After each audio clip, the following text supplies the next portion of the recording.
ज़रूर बात करना मैं चाहूँगी। तैमूर तालपुर साहब हमें ज्वाइन करे, पाकिस्तान पीपल्स पार्टी हैं, उनको हम वेलकम करते हैं और उनसे इस सूरत हाल का जो आगाज़ करते हैं। और हसन कावर भी हमारे साथ मौजूद हैं पाकिस्तान तहरीक इंसाफ से। अच्छा तैमूर तालपुर साहब, सबसे पहले ज़रा आप मुझे फरमाइएगा कि आप पर ये इल्ज़ाम लगता रहा और लग भी रहा है, काफ़ी सारी जमातें चाहे वो PTI हो, MQM हो या फिर जमात इस्लामी हो, ये कहती हैं कि पीपल्स पार्टी नहीं चाहती कि होम बल्दियाती इलेक्शंस, इसीलिए वो इस तरह से राह फरार हासिल करना चाहते हैं।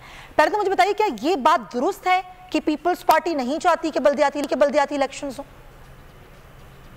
बिस्मिल्लाहिर्रहमानिर्रहीम, बहुत बहुत शुक्रिया सुमैया साहबा। आपको एक चीज़ जहन में रखनी चाहिए कि हमेशा वो जमात जो कि जीतती रहती है, जीत सकती है, वो चाहती है कि इलेक्शन हो, और इसी तरह से जो जमात कमज़ोर होती है वो अपना मुंह छुपाने के लिए अलग अलग जरियों से तरीक़ेकार ऐसे लाती है कि इलेक्शन में डिले हो। अच्छा, अब पिछले अगर आप बल्दियाती इलेक्शन देखें, जो फर्स्ट फेज हुआ था, तुमने 95% सीट्स ली हैं उस फर्स्ट फेज में।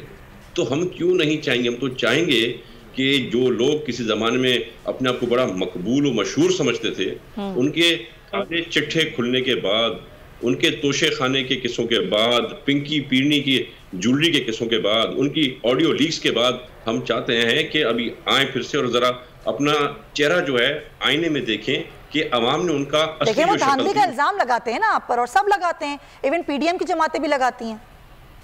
देखिए जी, इसका PTI का नया नाम है रोंदू जमात। ये रोंदू जमात रोती रहेगी, ये अभी रोती रहेगी इलेक्शन कराने के लिए। अच्छा। जब हम इलेक्शन करेंगे लोकल बॉडी के, तो फिर ये रोती रहेगी कि हम इलेक्शन में क्यों हारे, धांधली हुई है। फिर जनरल इलेक्शन आएगी, फिर जनरल इलेक्शन होंगे, उनमें भी ये हारेंगे, फिर से रोएंगे। तो इनका फ्यूचर में सिवाय रोने के और ये ड्रामे करने के हसन कावर साहब हमारे साथ हैं। पंजाब में तो आज पीपल्स पार्टी और नून लीग की जो पार्लिमानी पार्टी का इजलास हुआ है, वो तो इमरान खान की तर्ज सियासत की तारीफें हुई हैं, लेकिन